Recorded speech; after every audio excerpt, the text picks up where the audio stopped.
paroles, Seigneur, sont esprit et elles sont vie. Tu as les paroles de la vie éternelle. Allez, alléluia, allez, alléluia, allez, alléluia, allez, alléluia.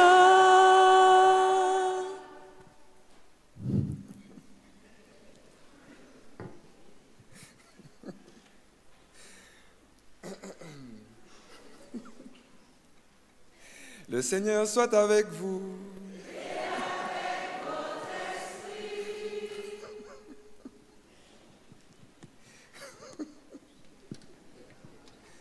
Évangile de Jésus-Christ selon Saint Jean. Vous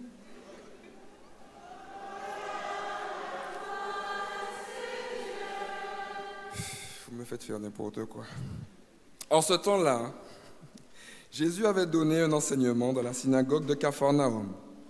Beaucoup de ses disciples qui avaient entendu déclarèrent « Cette parole est rude, qui peut l'entendre ?» Jésus savait en lui-même que ses disciples récriminaient à son sujet. Il leur dit « Cela vous scandalise ? Et quand vous verrez le Fils de l'homme monter là où il était auparavant, c'est l'esprit qui fait vivre, la chair n'est capable de rien. Les paroles que je vous ai dites sont esprit et elles sont vie. Mais il y en a parmi vous qui ne croient pas. » Jésus savait en effet depuis le commencement quels étaient ceux qui ne croyaient pas et qui était celui qui le livrerait. Il ajouta « Voilà pourquoi je vous ai dit que personne ne peut venir à moi si cela ne lui est donné par le Père. » À partir de ce moment, beaucoup de ses disciples s'en retournèrent et cessèrent de l'accompagner. Alors Jésus dit aux 12 « Voulez-vous partir vous aussi ?» Simon-Pierre lui répondit « Seigneur, à qui irions-nous? Tu as les paroles de la vie éternelle. Quant à nous, nous croyons et nous savons que tu es le Saint de Dieu. » Acclamons la parole de Dieu.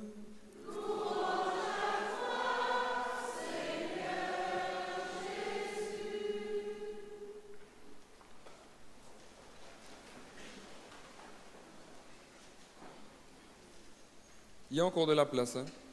Prenez ça pour habitude, hein, quand les gens s'asseyent, regardez s'il y a des trous et vous pouvez vous avancer. Personne ne va vous regarder grossier.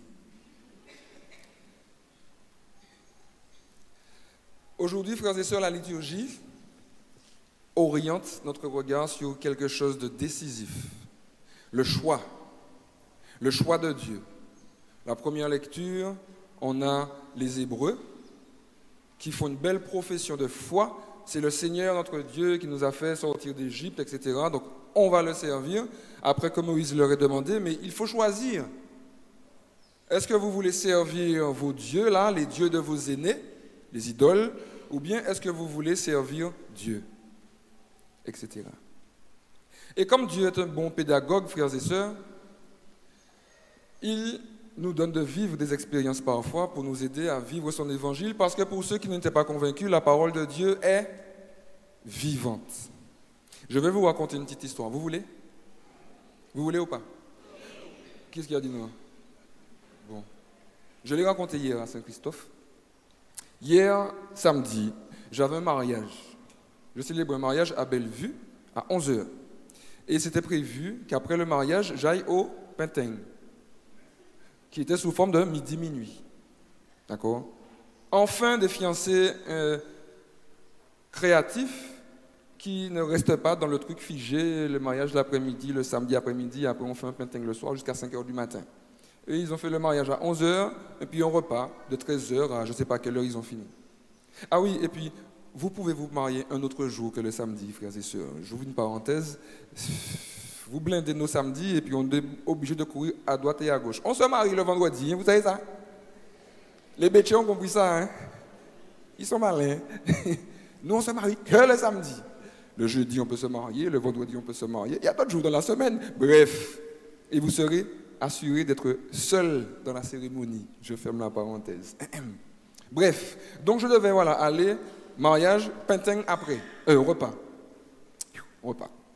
Et puis le samedi matin, donc je me prépare, tout ça, et puis on m'appelle en urgence, il y a un jeune à visiter à la MENA qui a voulu se suicider, machin, bref. Alors, comme j'avais déjà mon mariage, donc je suis allé au mariage, et puis en partant du mariage, vers 13h, parce que je parle beaucoup, 13h moins, j'ai appelé mon contact à la MENA, et je suis allé. Et j'arrive dans une chambre, un jeune de 18 ans qui a voulu se tuer. Vous savez, il y a 2 semaines, je parlais de ça, ceux qui étaient là, à la messe, avec Élie, et je disais qu'il y a beaucoup de jeunes, malheureusement, en Martinique qui se suicident. D'ailleurs, la veille, le vendredi, vous avez dû apprendre ça, malheureusement, j'ai un ami, un ancien copain de classe, Jean-Christophe, qui s'est tué à Ozanam. Voilà. Donc ça a été un choc aussi pour moi, un choc émotionnel d'avoir un soldat qui perd sa vie. Bref. Et puis là encore une histoire de suicide. Sauf que lui, la mort n'a pas en voulu de lui ce jour-là. Et ce jeune-là, eh bien, on lui a retiré l'estomac. Il avait l'œsophage bousillé, 18 ans. Pourquoi? Parce qu'il avait bu de l'ammoniac. Avant ça, vous savez ce qu'il avait fait? Avant ça encore. Il avait avalé des tessons de bouteilles. Et avant ça, vous savez ce qu'il avait fait? Il avait sauté d'un immeuble. Un jeune qui flattait la mort pour venir le chercher. 18 ans. Drogue. Et la maman qui pleure à son chevet. C'est très concret, hein, frères et sœurs. Alors moi qui sortais de mon beau mariage avec mes fiancés, tout ça, c'était la joie et tout, je me retrouve dans la chambre d'un jeune garçon, gros comme ça, sans estomac, le ventre ouvert combien de fois? Il va partir bientôt là, lundi ou mardi, en France, pour se faire mettre un estomac tout neuf, WW. Bon, sa vie n'est plus en danger, hein, mais il faut prier pour lui. Je l'ai embêté, je l'ai taquiné, mais bon, il est comme ça. Bref. Et puis je sors de sa chambre, on m'a dit, Père, il y a une onction à faire là, machin. Une onction des malades. Je dis quoi? Il était déjà 1h. Je dis, je ne suis pas venu pour ça, hein, j'ai un rendez-vous. Qui ça? Quel rendez-vous? Ça, les prêtres sont têtus aussi, hein. Qui rendez-vous? Tu es prêtre H24. Les affaires du bon Dieu ne sont pas mêlées avec ton pintaigne. Et donc je vais à côté, c'est un monsieur de la cinquantaine qui en fait au moins 80 parce qu'il est en phase terminale d'un cancer. Il va mourir. Et donc je lui fais aussi, à lui je lui fais une onction, et puis je prie. Quand vous avez des mourants, frères et sœurs, appelez le prêtre.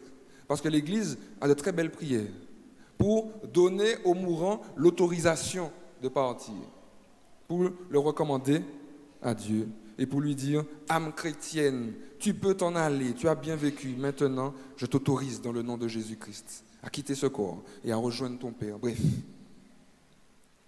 Et donc ce papy qui ne parlait plus, enfin ce papy, 50 ans, qui ne parlait plus. Et puis je pars. Je prends ma voiture et puis je vais chez la maman de Jean-Christophe qui s'est tué vendredi à Ozanam. Et puis on parle quelques minutes. Une femme triste, perturbée. Et puis surtout aussi perturbée parce que, vous avez dû le voir aussi, il y a toujours je vais rester poli, frères et sœurs, pour ne pas laisser la colère et la tristesse parler et prendre le dessus. Tout à l'heure, je prends encore plus de coups de bâton que je n'en prends déjà. Il y a toujours des gens sans cœur, assoiffés de buzz, qui font tourner des photos. Vous savez, les photos d'un corps couché par terre. On a la maladie des smartphones. Et puis évidemment des commentaires aussi inhumains que méchants, qui pronostiquaient pour savoir où est-ce qu'il allait en enfer ou bien au paradis, et puis pour critiquer, juger ce que le garçon avait fait. Et une maman avec laquelle je discute un petit peu, déboussolée. Une maman qui m'a montré un petit mot que Jean-Christophe lui a écrit le matin. Elle l'a vu la veille, il était bien. Le matin, il ronflait quand elle est partie. Et puis quand elle revient, elle ne le voit pas, puisqu'on l'avait appelé, machin, qui avait un problème. Et puis elle me montre un petit mot que son fils lui a écrit. Il lui a écrit « Je t'aime, maman, Jean-Christophe ». C'est tout. Et je lui dis « Ma soeur, grave ça là, et puis encadre ça ». Toujours des ababas, des gens méchants, des gens qui mettent sur le même niveau un buzz d'un artiste, un buzz de Sissi, un buzz de soirée, et puis un buzz de Amoun mort à terre. Voilà, on prend des photos, et puis il y a toujours un ababa pour prendre la photo, et puis il y a toujours une multitude d'ababa pour faire passer la photo.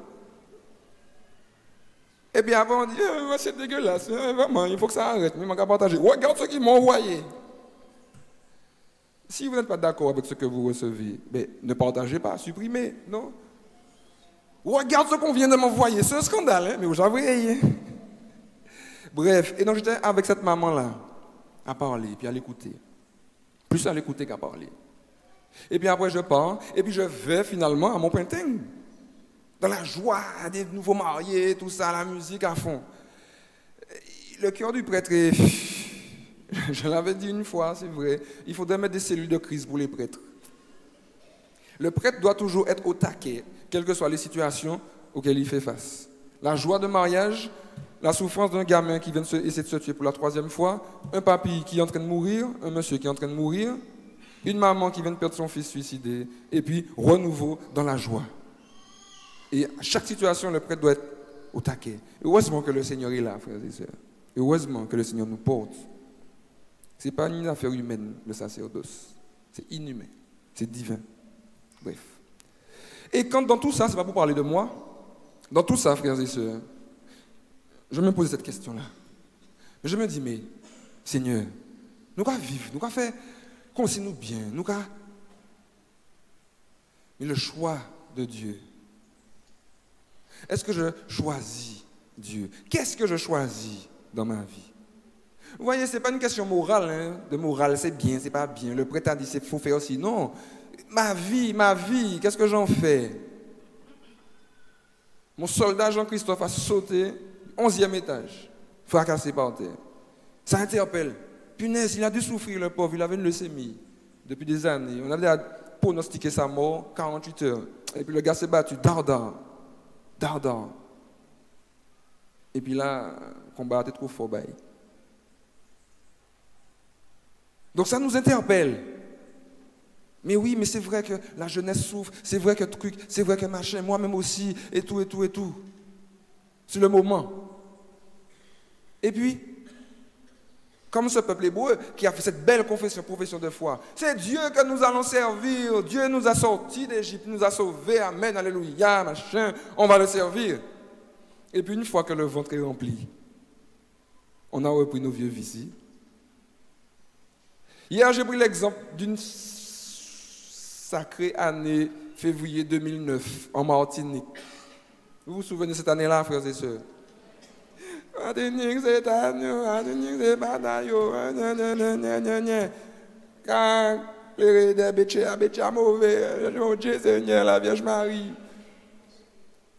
Et puis là, un choc. On s'est souvenu, à l'époque, il y avait du beau cantage entre nous. À l'époque, on savait vivre avec peu de moyens. À l'époque, des malheureux qui étaient à la campagne, dans une petite case, à 15, dans un petit truc là de 10 mètres carrés, vivaient bien. À l'époque, je savais aller rendre un coup de main à quelqu'un. À l'époque, mes ancêtres, c'était des numéros pour beaucoup d'entre nous. Ou bien des Indiens, des Chinois qu'on a fait rentrer, qu'on a mis aussi en esclavage. À l'époque, un sursaut. C'est vrai, comment on est en train de vivre là? L'Occident est en train de nous faire du mal, en train de nous enfermer dans un système de consommation, à nous déshumaniser. C'est vrai, on a oublié qu'on était une société agricole à l'origine, qu'on était une île. On essaie de vivre comme sur un continent, on joue les beaux. La culture, ce n'est pas intéressant. Nos poètes, nos intellectuels, ce n'est pas intéressant. Nos hommes qui se sont battus, qui ont été assassinés, ce n'est pas intéressant. Et puis, cette fameuse année 2009, il y a eu un regain de mémoire. On a commencé à revoir des gens porter des pâtes de tinin pour le voisin, machin. Non? C'est pas vrai? Ah ouais? Ça a duré combien de temps? Là, la coupe du monde arrivée, tout le monde a acheté télé 5 000 €. Non, bon, pas tout le monde. Ah, BCA. Et où est-ce mon BCA là pour faire l'argent rentrer quand même mon pays là? Et où est-ce mon BCA là pour montrer que Martinique peut faire de bagaille aussi? Vous pensez qu'on a besoin du BCA pour s'entretuer, frères et sœurs? Hein? On va répondre. On n'a pas besoin du BCA. BCA, c'est un moment pays encore nous-mêmes. Le nègre n'a pas besoin du BCA pour tuer le nègre. Ah, oui, c'est pas vrai? On va répondre toujours. Bref, la mémoire, frères et sœurs, la mémoire. Le peuple d'Israël nous montre que l'humanité a une pathologie grave qui s'appelle l'amnésie. Je crie vers Dieu, je veux Dieu, et puis une fois que ça va bien, j'oublie. Et là, donc la parole nous interpelle. Choisis. Tu ne peux pas, comme disait Élie, le grand prophète, clocher sur tes deux pieds. Élie a été plus violent que Moïse. Moïse a dit choisissez. Élie a dit, quand allez-vous arrêter d'embêter mon Dieu et de clocher sur vos deux pieds? Va à gauche ou va à droite. Ne reste pas là, les fesses entre deux chaises. Choisis. Choisis. Et puis Saint Paul, dans la deuxième lecture, il nous invite à ça, frères et sœurs, le choix, le beau passage. Femmes, soyez soumises à vos maris. Et là, tu vois tous les hommes gonfler leur poitrine.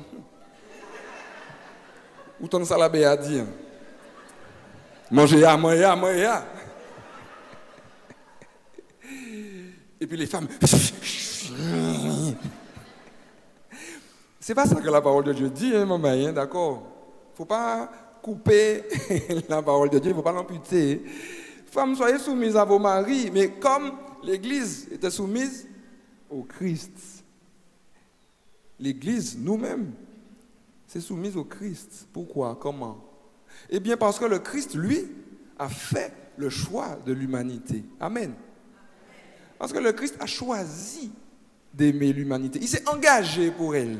Il a livré sa vie, là comme ça, là. Il est mort sur la croix. Je viens vers vous, hein, les parents, là. Hein. Vous avez fait le choix du baptême. On va vérifier ça tout de suite. Le Christ a choisi l'humanité, a choisi de l'aimer. Et comme il avait fait ce choix-là définitif, ben, il ne l'a pas repris et il est allé jusqu'au bout. Et puis donc Saint Paul continue, il n'en reste pas qu'aux femmes. Marie, les hommes, aimez vos femmes comme le Christ, toute cette personne dormait pendant la lecture, comme le Christ a aimé l'Église. Comment? Il s'est livré lui-même pour elle afin de la rendre sainte en la purifiant par le bain de l'eau du baptême. Amen. Marie, les nègres là, comment vous devez aimer vos femmes comme ça? En vous livrant, en les servant, en les élevant pour qu'elles deviennent saintes et immaculées comme l'Église, comme la Vierge Marie. Et c'est quand la femme va voir que le mari est capable de faire comme Jésus, de mourir par amour pour elle, que cette femme pourra venir se blottir en bas du zèle de son époux avec confiance. Amen. C'est pas vrai les femmes, mes sœurs. Quand le monsieur va te montrer qu'il n'est pas là pour t'écraser, mais qu'il est là pour t'aider à grandir, se mettre à ton service, laver tes pieds, comme le Christ a lavé les pieds de ses disciples. C'est à ce moment-là que tu pourras avoir confiance et dire « Je m'abandonne à toi ». C'est pas vrai? C'est pas vrai? C'est pas vrai? Les hommes, à vous de jouer. Dégonflez poitrine anti-brin. Et puis mettez tablier. C'est spirituel. Ce mystère est grand. Je parle de celui de l'Église et du Christ, le mariage. Beau sacrement. Excellent sacrement. Le choix de Dieu pour l'humanité. Et donc, du coup, on retourne la réponse, le choix de l'humanité qui choisit Dieu. Amen. Amen. Les parents, je vous embête. Le choix du baptême Aujourd'hui, vous faites le choix de présenter vos enfants à l'église. Et Dieu merci. Dieu merci. Le baptême catholique n'est pas un baptême avant tout de conversion, c'est le baptême de Jean-Baptiste. Vous avez repéré que dans la Bible, dans le Nouveau Testament, il y a 2 baptêmes. Le baptême de Jean-Baptiste, qui est une préparation au Christ, et là où c'est nécessaire de dire « je me convertis ». Et puis, il y a le baptême dans l'esprit, qui n'est pas un baptême de conversion, le baptême que Jésus est venu apporter et que nous célébrons depuis 2000 ans, mais qui est un baptême d'adoption, un baptême de régénération. Certes, il faut qu'il y ait la conversion, mais avant la conversion, peut venir cette offrande. Les parents vont... Comment les parents, je vous parle, regardez-moi. À vous que je parle.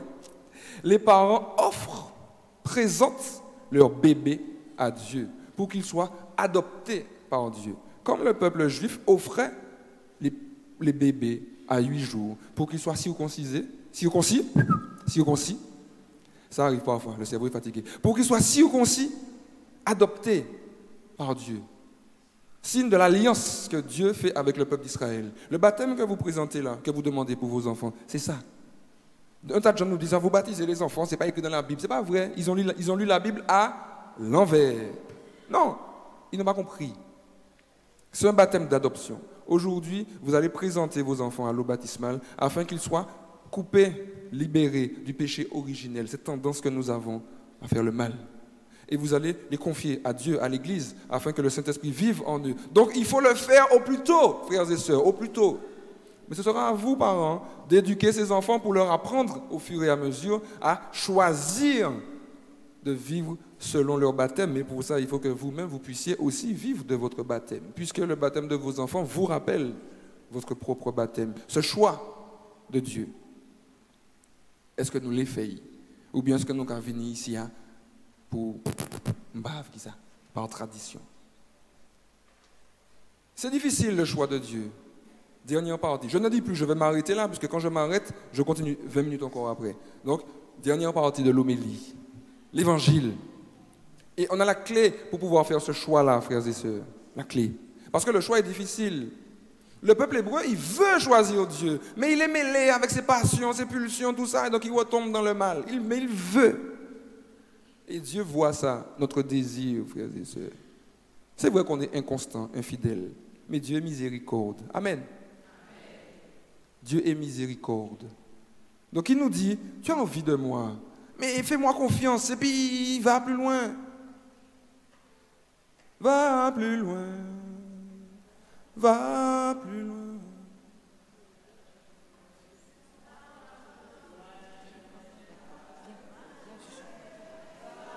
Plus loin. Même si tu